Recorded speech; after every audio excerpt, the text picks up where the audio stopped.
नमस्कार दोस्तों, आज आपके लिए ये वीडियो लेके आई हूँ कि नेट जेआरएफ की तैयारी कैसे करें।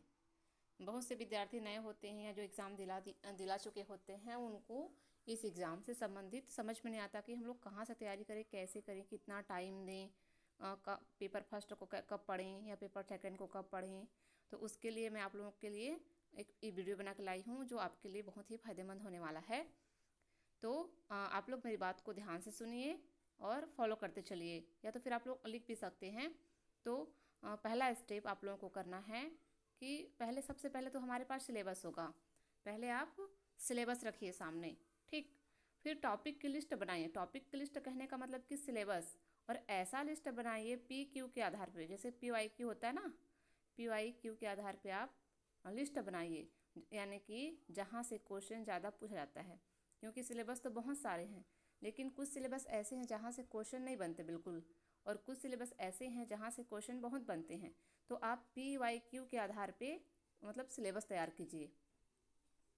ये तो हो गया पहला स्टेप। और दूसरा स्टेप है आप क्या करेंगे, पेपर फर्स्ट को कितना टाइम दें या पेपर सेकंड को कितना टाइम दें। लेकिन क्या होता है कि किसी किसी की पकड़ पेपर फर्स्ट पे अच्छी होती है और किसी किसी की पेपर सेकंड पे। तो आप लोग जिस पे ज़्यादा आप लोगों को ज़्यादा समय देने की ज़रूरत नहीं है उसको बाद में पढ़िए। कहने का मतलब है कि कम समय दीजिए, और जिस पर आपका पकड़ कम है, यानी कि पेपर फर्स्ट आपको कठिन लगता है या पेपर फर्स्ट आपकी अच्छी तैयारी नहीं है, तो उसको भी ज़्यादा समय दीजिए। या आप दोनों को रेशियो में बांट लीजिए कि आपको किसको कितना समय देना है। और ये नहीं कि पहले एक महीने पेपर फर्स्ट पढ़ लिए फिर सेकंड महीने आप पेपर टू तैयारी करेंगे, ऐसा नहीं। आप दोनों को समय दें, रोज़ दें, और उस हिसाब से आप रेशियो में बांट लें कि कौन सा पेपर आप कितने घंटे पढ़ेंगे। सुबह टाइम आप पेपर फर्स्ट पढ़ेंगे या शाम टाइम पेपर सेकंड पढ़ेंगे, ऐसा बांट लें। ये तो हो गया दूसरा स्टेप। अब हम लोग देखेंगे जैसे कि हम लोग कहाँ से पढ़ें, कैसे पढ़ें, है ना। तो अलग अलग साधन का सहारा लीजिए, जैसे कि एडुकेटर होते हैं, वीडियोस वगैरह देखिए, आपके नोट्स हैं, है ना, वो सब देखिए। लेकिन एक पार्टिकुलर नोट्स बनाइए अपना, क्योंकि आप तो देख लिए सब चीज़, लेकिन जब एग्ज़ाम आप देने जाते हो उस समय आपके पास कुछ नहीं होता पढ़ने के लिए, कोई रिवीजन के लिए। तो आप बिल्कुल एडुकेटर जो वीडियोस वगैरह हैं यूट्यूब से सहारा लीजिए इधर उधर से, लेकिन एक अपना पार्टिकुलर नोट्स बनाइए, है ना। पहले कॉन्सेप्ट क्लियर कीजिए। ऐसा नहीं कि आप नोट्स पहले बनाइए, है ना। पहले आप वीडियोस वगैरह देखिए, पढ़िए, पहले कॉन्सेप्ट क्लियर करिए, उसके बाद नोट्स तैयार कीजिए खुद का, ठीक। उसके बाद चौथा हम स्टेप में देखेंगे। तो ये सब आप नोट्स बनाते जा रहे हैं, बनाते जा रहे हैं।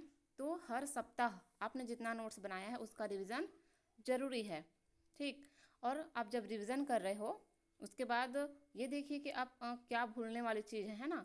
तो ये एक चीज़ और कर सकते हैं आप, जो आपकी भूलने वाली चीज़ होती है, आप रिवीजन कर रहे हैं, जो चीज़ आपको नहीं आ रहा है अच्छे से, उसको आप ना जो चिपकाने वाली चार्ट आती है ना, उस पर लिख के ऐसे जगह चिपका लीजिए जहाँ पे आप अच्छे से बार बार रोज़ देख सकें।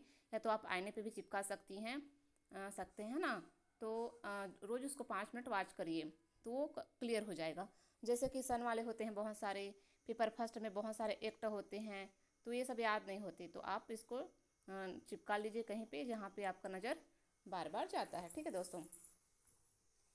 तो आगे हम लोग देखेंगे अगला स्टेप। ये तो हो गया, आप नोट्स भी तैयार कर लिए, यूट्यूब भी देख लिए, एडुकेटर का सहारा भी ले लिए, जो आपको कठिन है उसको आप चिपका लिए कहीं पे बार बार देखने के लिए। उसके बाद पी वाई क्यू की प्रैक्टिस करनी है। पी वाई क्यू की प्रैक्टिस हम लोग गलत तरीके से करते हैं ना, कि हम लोग देखते जाते हैं, उसी को पढ़ते जाते हैं, ऐसा नहीं करना है। पी वाई क्यू की प्रैक्टिस आप करेंगे। सबसे पहले आप जो बुक है उसको पढ़िए और अपना आंसर पहले लगाइए, ठीक है। उसके बाद मिलान करिए कि जो आपकी किताब है ना, उसमें क्या आंसर दिया है, आप कितने परसेंट सही कर रहे हो ये देखिए।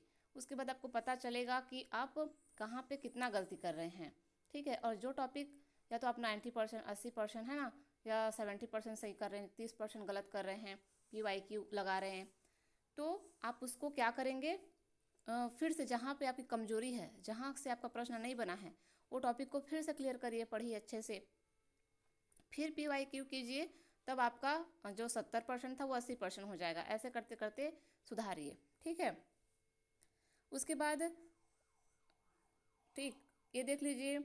अब ये भी देखना होगा कि आप नेक्स्ट हम लोग स्टेप देखेंगे कि आप जो टॉपिक नहीं समझे हैं, है ना, जो टॉपिक नहीं समझे हैं या क्वेश्चन लगा रहे हैं, जो टॉपिक आपको समझ में नहीं आए हैं अब तक, उसका क्या करें, नोट डाउन करिए, उसको एक एक लाइन लिखिए कि मैंने ये टॉपिक नहीं समझा है। ठीक है, फिर जो जो टॉपिक आप नहीं समझे हैं उसकी लिस्ट बन जाएगी, फिर उसको फिर अच्छे से तैयारी करिए। तो इसके बाद आपका पूरा 90 to 95% तैयारी हो जाएगा। ठीक है, 95 क्या 99% इतना अगर कर लेते हैं आप तो तैयारी अच्छे से हो जाएगी। फिर उसके बाद आप मॉक टेस्ट लगाइए। मॉक टेस्ट से आपका तो मतलब सब्जेक्टिव तो क्लियर होगा ही होगा, लेकिन इससे फ़ायदा ये होगा, एक मिनट,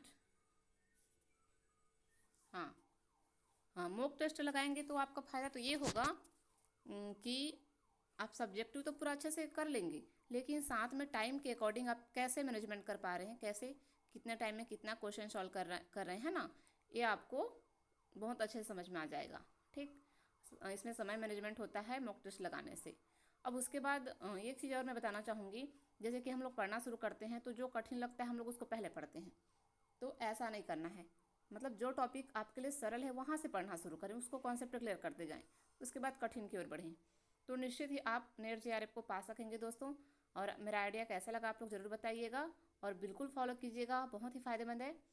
मैं भी ऐसे तैयारी करती थी, हमारे टीम के प्रायः सभी ऐसे लोग हैं जो तैयारी करते थे और आप लोगों के लिए मेहनत कर रहे हैं, तो हम चाहते हैं कि आप भी आगे बढ़ें और तैयारी करें।